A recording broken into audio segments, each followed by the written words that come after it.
Hello guys, तो कैसे आप सब। मुझे उम्मीद है कि आप सब अच्छे होंगे और आप सब रेगुलर एक्सरसाइज करते होंगे। तो आज काफ़ी दिनों के बाद मैं जिम आ रहा हूँ, तकरीबन 2-2.5 महीने के बाद। गांव गया था, गांव से आया, मेरे पैर में चोट लगी, फिर मैं कहीं आ जा नहीं पा रहा था। लेकिन अब पैर ठीक हो गया है। मैंने डॉक्टर को दिखाया, उन्होंने बोला आप चल सकते हो, जिम कर सकते हो, साइकिलिंग कर सकते हो। तो काफ़ी दिनों के बाद मैं जिम आया हूँ। तो सबसे पहले साइकिलिंग करूँगा, फिर वॉक करूँगा, फिर अपर बॉडी का जो भी रहेगा अपना वो थोड़ा बहुत करूँगा। इतने दिन से मैं जिम नहीं आ रहा था, तो मतलब ऐसा दिमाग का जो कंसंट्रेशन था और जो मतलब सोचने का एक थॉट था ना, वो मतलब ऐसा लग रहा था कि क्या हो रहा है मेरे साथ। जब आप जिम आते हो ना गाइस, तो मतलब आपका ना मतलब एक ना मानसिकता जो रहता है ना एकदम स्ट्रांग रहता है कि मुझे क्या करना है, आपका फोकस एकदम क्लियर रहता है। लेकिन जब आप कोई भी चीज़ डिसिप्लिन तरीके से नहीं करते हो ना, फिर आपको मतलब वो जैसे आलसपन आता है, कोई भी चीज़ टालने का मन करता है, आज नहीं कल करूँगा, मतलब वैसा हो रहा था मेरे साथ। लेकिन अभी आज जिम आया हूँ तो जिम करूँगा और बहुत अच्छा लग रहा है, काफ़ी दिनों के बाद आ रहा हूँ। हालांकि थोड़ा बहुत मैं घर पे एक्सरसाइज करता था, लेकिन ये है कि घर पे वो एक्सरसाइज हो नहीं पाता है जो आप जिम में आके मतलब प्रॉपर एकदम करते हो ना, वो घर पे उतना प्रॉपर नहीं हो पाता है। तो आज मैं जिम में करूँगा, बहुत अच्छा लग रहा है। आई होप आप लोग भी अच्छे होंगे और आप भी एक रेगुलर एक्सरसाइज करते होंगे, आप भी स्वस्थ होंगे। और बहुत ही अच्छा लग रहा है मुझे आज जिम में आके गाइस।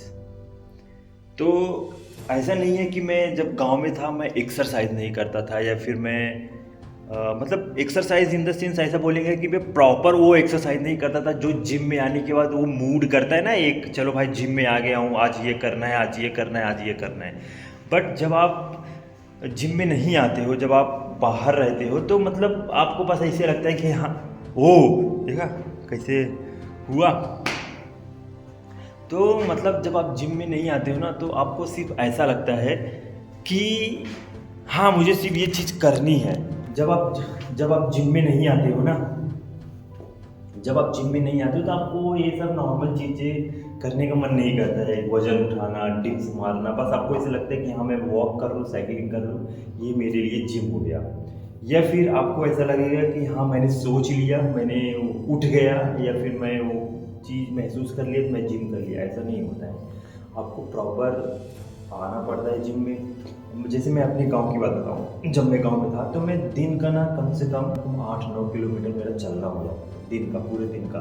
कभी कभी तो 12 किलोमीटर, 13 किलोमीटर, इतना गांव में चलना पड़ता है। शहर में क्या होता है कि आप अगर काम से नीचे गए तभी आपको चलना है, नहीं तो आप घर में बैठे रहो, घर से ऑफिस, ऑफिस से घर, आप गाड़ी से गए, गाड़ी से चले आए, तो बस इतना ही एक्टिविटी रहता है। अगर आप एक्स्ट्रा टाइम निकाल के जिम में आ रहे हो, साइकिलिंग कर रहे हो, या फिर सुबह शाम वॉकिंग के लिए जा रहे हो, तो फिर ठीक है, नहीं तो फिर आपको बहुत ही कम टाइम मिलता है शहर में एक्सरसाइज और ये वॉकिंग करने के लिए। गांव में क्या होता है कि आप कुछ कोई भी काम करो, आपको वॉक करना ही पड़ेगा। किसी के घर पे जाना हो, कोई काम कर रहा हो, नदी जाना हो, मंदिर जाना हो, बाजार जाना हो, तो सब बहुत दूर दूर है।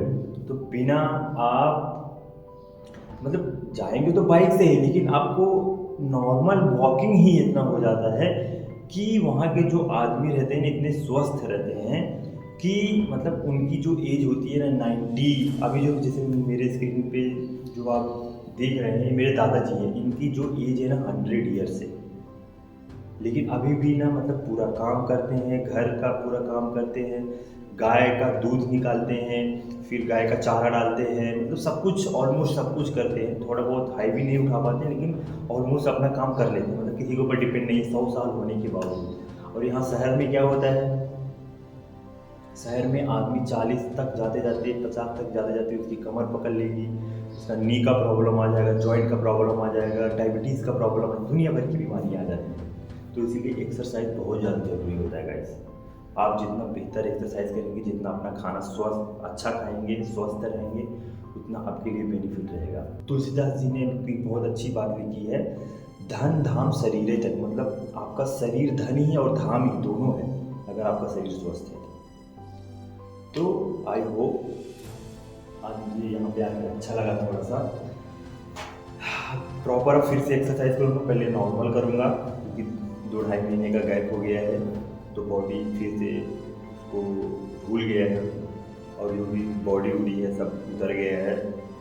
फिर से अब एक्सरसाइज करूँगा, फिर से प्रॉपर अब डाइट कर पाऊँगा।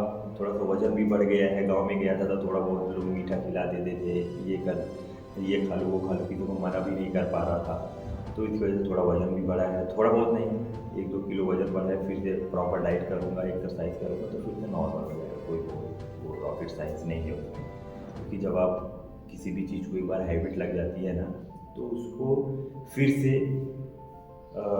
ठीक करने में ज़्यादा आपको सोचना नहीं पड़ता है, क्योंकि आपकी एक हैबिट बन गई है, आपके लिए एक प्रोसेस बन गई है।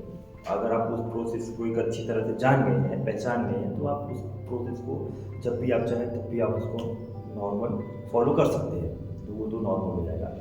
अब एक्सरसाइज करूँगा, आई होप गाइस आप भी एक्सरसाइज कीजिए, क्योंकि बिना एक्सरसाइज के, बिना अच्छे खाने के, बिना अच्छे थिंकिंग के आप प्रॉपर ठीक नहीं होंगे।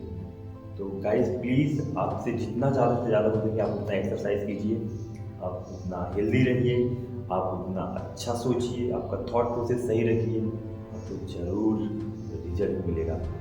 तो सबसे पहले साइकिलिंग करेंगे, इसके बाद वॉकिंग, फिर उसके बाद अपना जो नॉर्मल रूटीन रहता है। आई होप आज से एक्सरसाइज स्टार्ट गाइस, ठीक है। फिर से बॉडी बनाना चालू। बॉडी बनाना से मेन जो हमारा गोल है वो हेल्दी रहना है। बॉडी बनाना हमें उतना नहीं है। देखो जब आप हेल्दी रहने का ट्राई करेंगे ना तो ऑटोमेटिक बॉडी बन ही जाएगा, क्योंकि जब आप हेल्दी रहने का ट्राई करते हैं तो आप एक्सरसाइज करते हैं, आप प्रॉपर डाइट करते हैं, तो बॉडी तो इसका सेकेंडरी प्रोडक्ट है।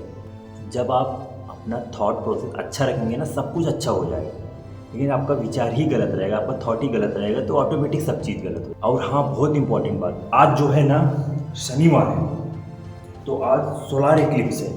तो आज क्या हो रहा है कि जो शनि देव हैं वो कुंभ राशि से मीन राशि में जा रहे हैं। तो इससे जो मतलब एक दो जो राशियाँ हैं जो मीन राशि वाले हैं इनके ऊपर मतलब शनि का प्रकोप चल रहा है, मतलब ऐसा बोला जा रहा है। और जो मेरा राशि है वो भी लोग बोल रहे हैं, जब मैं महाराज से पूछा तो उन्होंने बोला अभी तो आपका 7.5 ही चल रहा था, तो 7.5 अभी ख़त्म हो जाएगा आज से, मार्च के एंडिंग से फिर आपका ढैया चालू होगा। तो जो आपका ये सब प्रॉब्लम आया है ना, जैसे एक्सीडेंट होना, शरीर से कष्ट रहना, पेन होना, तो ये कहीं ना कहीं 7.5 की वजह से हुआ। तो अभी आपको 2.5 साल और ये चीज़ झेलना है, शरीर से कष्ट जो रहेगा आपको, मतलब आपका पेन होना, आपको गुस्सा आना, चिड़चिड़ापन आना, तो ये कहीं ना कहीं जब आपका जो ग्रह नक्षत्र होता है, जब ये चेंज होता है, जब आपके ग्रह नक्षत्र में राहु, केतु, मंगल और शनि जब ये सब आते हैं ना, तो कहीं ना कहीं आपको शारीरिक कष्ट, धन कष्ट, मानसिक कष्ट, परिवार कष्ट, ये सब कहीं ना कहीं आपको होता ही है। तो अभी आज से मेरा ढैया चालू हो जाएगा, 7.5 ख़त्म हो गया, क्योंकि इसी 7.5 में मेरा एक्सीडेंट हुआ। इतने दिन से मैं झेल रहा हूँ, 8 साल के ऊपर हो गया। तो ये सब रीज़न है। जब मैंने पंडित जी से विचारवाया, मतलब एक पंडित जी से नहीं, मैंने बहुत सारे पंडित जी से विचारा, तो सबका कहना एक ही है, अभी आपको ढैया लगेगा।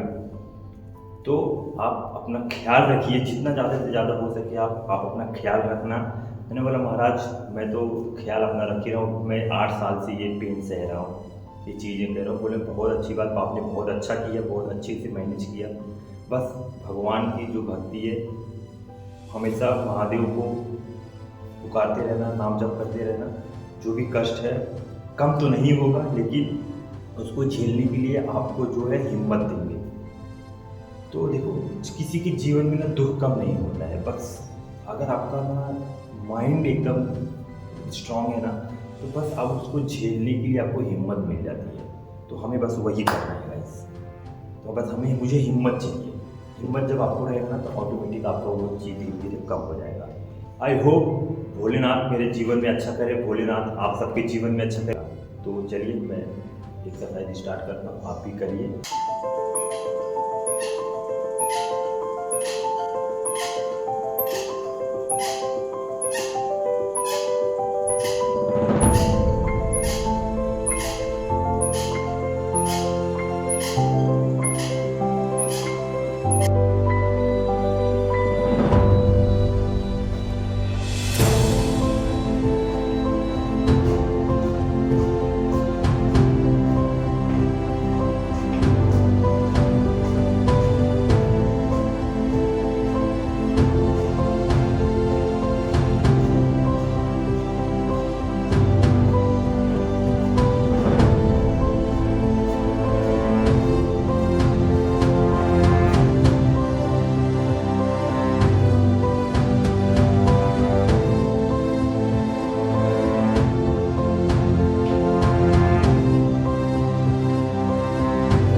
मिलते हैं आपको नेक्स्ट वीडियो में, तब तक के लिए धन्यवाद। जय हिंद।